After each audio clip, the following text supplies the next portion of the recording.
Hi friends, it's Deanna Williston with Our Blooming Catholic Life. And if you're anything like me, I'm in like a time of life where all the young adults seem to be getting married and they all want these scrunchy, fluffy blankets. They're pretty pricey though, and you're wondering if you can make them yourself. This is the Yarnspirations Blanket Big yarn, and you can see the only thing I haven't done yet on this blanket is sew in the ends. There's no darning needle that can sew these in. I'm just tying a super tight half knot and then just weaving them in by hand.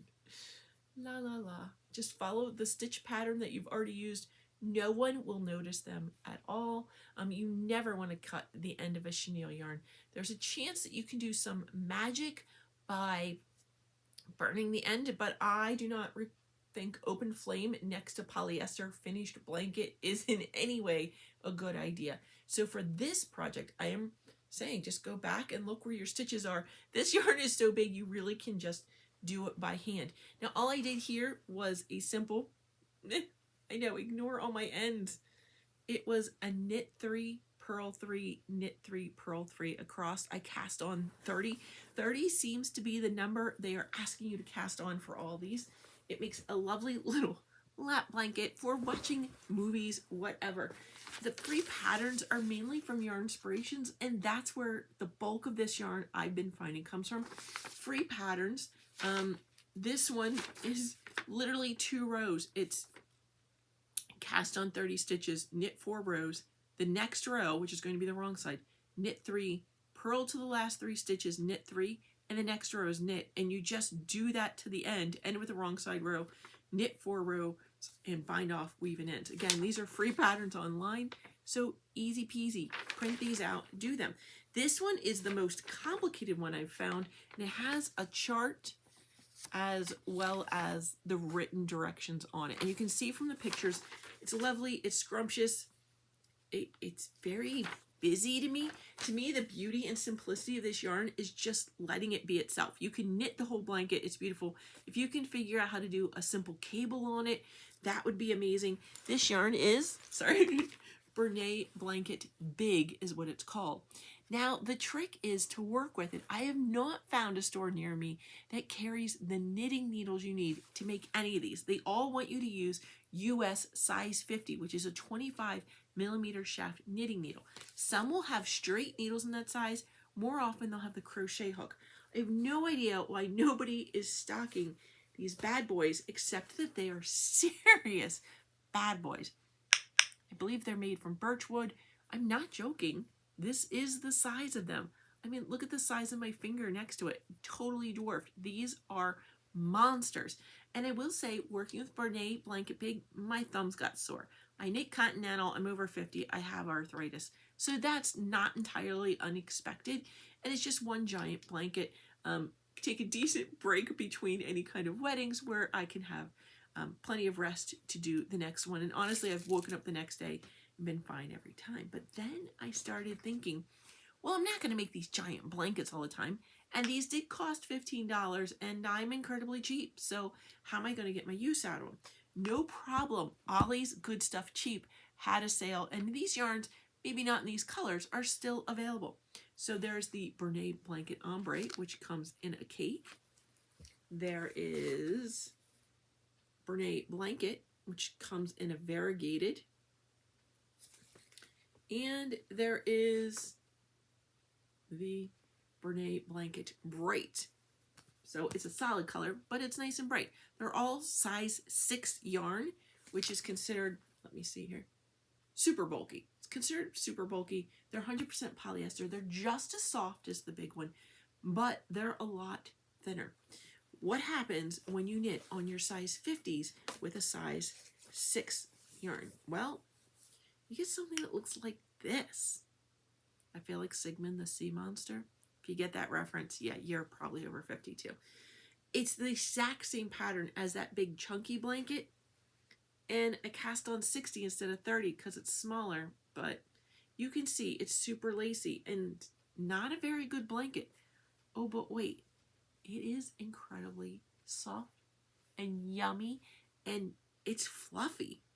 Would it make a beautiful shawl instead of a blanket? Probably. This could also be used just for a bit of color or something as a prayer shawl. Absolutely, at the bottom of a bed in hospice to give a little color and personalized touch to the person's bed. And again, that soft, comforting texture to loved ones. Yeah, this would make a great prayer shawl. It would make a good shawl for almost anything because it is so soft. It's like butter. It's just lovely.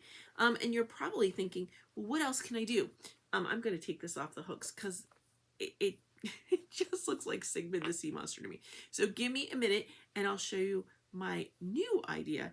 And I am in love with this idea. I've tried it out already, and I think it's going to be the best use of these needles. So give me just a second.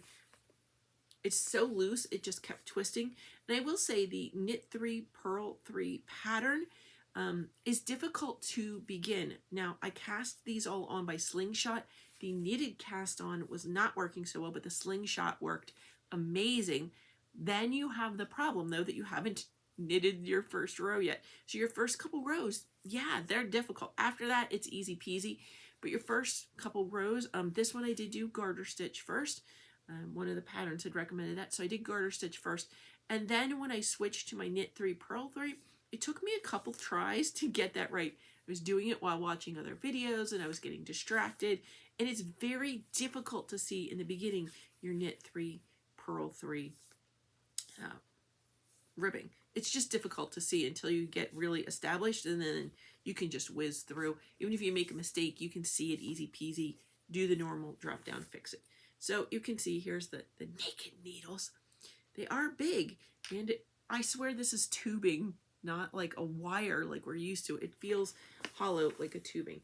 Let's see where the end of this is. Okay, here's the end. I can just work pulling from this, I think. Oops, that was the other end. Where's this end? It's here somewhere. There's got to be another loose end. I'm just undoing the whole thing, but there's got to be an end here. There appears to be no end. There's no end, friends. Okay, well, it's just coming apart the more I pull. I'm trying to pick it up, and it's just pulling apart. Lovely to frog. It's also lovely to frog. It is ridiculously easy to frog something cast in a size 6 yarn on a size 50 needle. The frogging, it's just gravity frogging it. But there has to be an end here.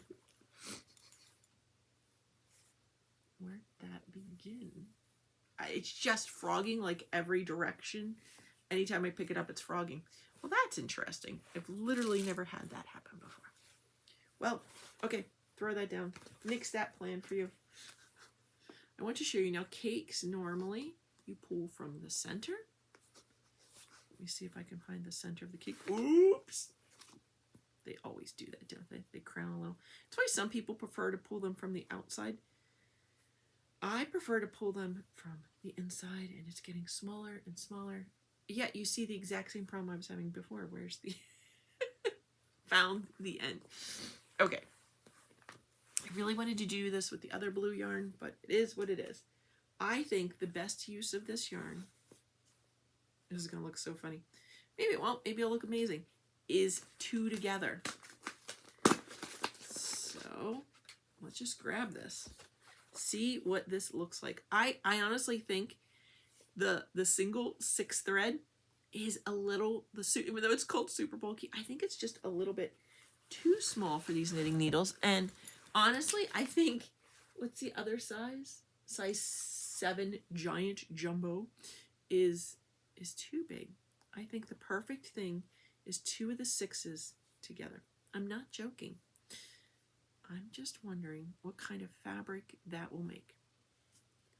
Okay, this is not a video to teach you how to do Slingshot because you're not over my shoulder, and I've tried to do this slow and I can't. But this is basically the Slingshot.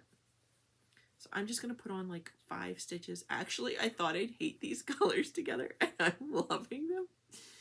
Okay, it's like a periwinkle blue with this bright red. I kind of like it. Okay, so we're just going to put a couple more on. Why? Because I really enjoy doing the Slingshot. Again, It's not as nice as starting row. The knitted cast on is much better, but it's difficult with these needles. So I just have enough on that are going to fit on my hot dog size needle. The number one tip for working with these needles is something that is true with all knitting needles, but because these are so big, the effect of it is magnified. So I need you to pay attention. Do not work down here.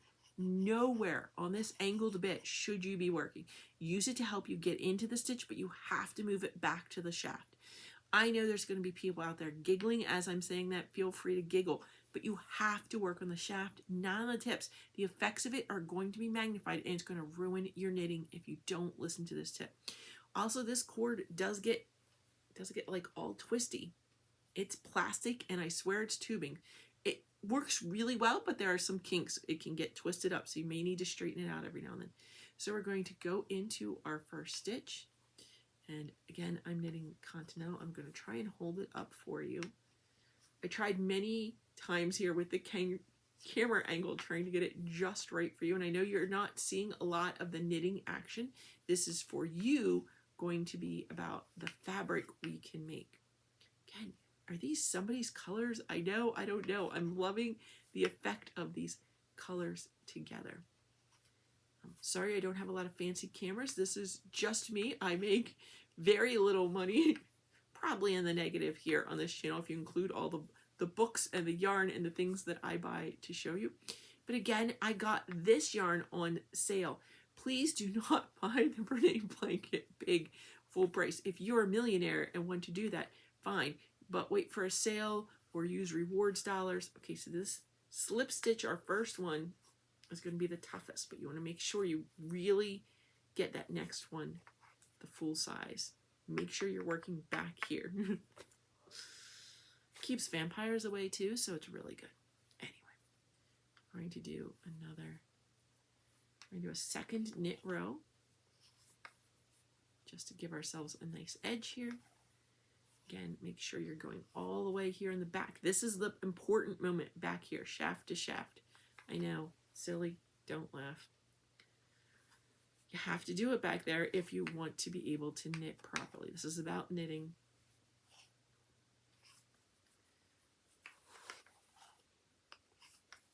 I really am loving these colors. I was going to put the two different kinds of blues together, blues and greens, and I thought it would be lovely. This is turning out very pretty. I'm happy with it. Okay, you can see you have to get back in there. I know it sounds goofy. You can see it is a little tighter than that last one. Let's do something. You don't really want to do the 3 and 3. I'm just going to go ahead and I'm going to do a purl row. I want to show you a nice stockinette. What is that going to look like on here? And you can see what I mean. It gets all loosey-goosey. Tries to slip up to the tip. See how it gets this way? Just because you have a big cable and they're giant loops, they're going to slip around on you. So always make sure you have as much as you can up on the main shaft of the knitting needles. It's going to help you get your gauge in a consistent piece when you're done. It's like if you're working with thick, thin yarn, the needle is just so important for getting your gauge. See, it's done this weird thing at the end. It's going to do this. It's just the nature of the big loops sliding around because the cable is no way close, right, to the diameter of the yarn. They're just significantly bigger, the loop to it, see? So it's going to slide around. You can't help that, but you're going to have to pay attention. You don't want to accidentally leave like 5 stitches down on your cable because you didn't check it. Check your cable. Make sure that you have everything. Otherwise, you're going to start to pull away here and you're going to have a whole bunch of loops hanging down on this cord. It'll make sense when you do it. Come back and watch this if you start doing it. See, it's starting to slip off. And so sometimes these guys may slip way down here. So you could knit across here and then just turn and go again. Make sure you get them all. So this is where I'm going to knit because I'm trying to give you a view of a stockinette stitch in this doubled up Bernat Blanket. Again, this is one of these is an ombre that comes in a cake form, and the other one is a skein that is called Bernat Blanket Brights. I got these at a Discount Mart. It was just, I'm assuming they got a major haul, and I just, woo, it was just too much to turn away from. It's just so beautiful. Such a good price, and you can make so many good blankets for the hospital and for soldiers, for those in nursing homes. You can just do so much good work with this, especially for those in hospice. Number one, this is going to be really warm, which they don't really need in hospice, but it is going to be very light and very comfortable. So a lot of times what they do in hospice is put a colored blanket, bright colored, patriotic colors, especially for our veterans. They like to lay them across the bottom of the bed. Gives a little bit of color, a little bit of personality, especially if you can, the person's own favorite colors can be picked. That is ideal if they have a variety on hand that they can pick that for the person. Not always possible, but it's lovely if it can. And then it's not too much weight on the person, but it does. It makes them feel a little bit more like they're at home and not in an institution, or even if they are dying at home. If a family member comes in to see them, sorry, I can hold this up a little bit more. Family member comes in to see them. This is a soft, comforting blanket that will give them, comfort, comfort, enjoy, maybe a little bit of warmth. Maybe the person sitting next to them could use a little bit of warmth. We know they like to keep hospitals and hospice cold because they're trying to keep infection down. So this little bit of warmth when needed can be pulled up. One part of the body that often needs warmth is feet, right? So putting these blankets down at the foot of the bed works as well. So you can see, look at this fabric. This is nice. It's not so chunky that it's hard to work with. It's not hurting my hands, yet it's making a lovely fabric. And this is what it looks like on the other side. Again, fuzzy, fun loops. So even, people with Alzheimer's, they like to play with different textures. They get that fidgetiness when they start scratching their arms, and this is something that may help soothe that. So the other one is almost completely ripped out. Sorry, here's our Sigmund the sea monster. He did not survive. Here is our super fluffy blanket, and here's our midget fluffy blanket. I think these size 50 needles were a good investment. They were just $15, and yeah, they work great holding two of the size 6 together. I really like them for this. It really is easier, and yet is giving me a really quick knit in a fun fabric. It's light, it's fluffy, it's comfy. Look at those colors together. I'm loving those colors together, but you could do it solid. You could do 2 variegated, whatever. And you could probably use it to use these same patterns as they have on here, just not with a super thick one. Again, I got these on sale. Technically, there's going to be more yardage on these. There's not a lot of yardage in these big ones, and so you tend to need a lot of them. Just because they are so big. So this Brights has how many yards? It was 10.5 ounces, 300 grams, 220 yards. Let me see the blanket, the straight up blanket. What was that one? That was the same. See if I have, let's pick up this one here. Is it the same 10.5 yards, 300 grams? Sorry, 10.5 ounces, 300 grams, 220 yards. So all of the rest of the Bernay blankets seem to be the same yardage. So if you're mixing and matching, just make sure they're all size 6. Double check it, but for now at least, it looks like the ombre, the Brights, and the blanket are all very similar. Oh, there's a big check mark on one of them that says it's been tested for harmful substances. The gauge, if you're looking to guess the gauge, if you did it on size 11s or USI, you would get 8 stitches and 13 rows in a 4x4 block inches, or in a 10x10 centimeter. If you were using crocheting it with an a USL, the 8mm hook, you would get 7 stitches to a row and 8 rows to a 4x4 inch block and 10x10 centimeter. That's all. Yeah, these are all. Oh, I want to show you the ombre. They do show you the ombreness of the ombre. Can you see that? It's round. I can't get out of the reflection. The other ones, this just shows you it's a basic stripe. And of course the Brights. I think this basket is a pig. I'm just saying. So you can use them for many things. They're super soft, super light. Oh, I could see this as a basket for a kid because it is so lightweight, easy for them still to lift. This is my favorite use. The 2 size 6s held together. Again, your first couple rows are going to be difficult. Watch out for this falling off the end. Make sure you get it, and make sure you always knit on the main shaft of the needle, not up here on the tips. You want to be back here on the shaft. Be mindful of those tips and be sure to weave in your ends. Don't cut this yarn, whatever you do. Weave in your ends. If you're going to do a striping, look for one of the striping yarns like the ombre or the basic blanket. If you want to stripe otherwise, just do a row 1 and back, and then switch 1 and back and switch, and run your yarn up the side. Do a simple edging on it and you should be fine. These are my tips for a quick, fluffy knit for Christmas. God bless, friends.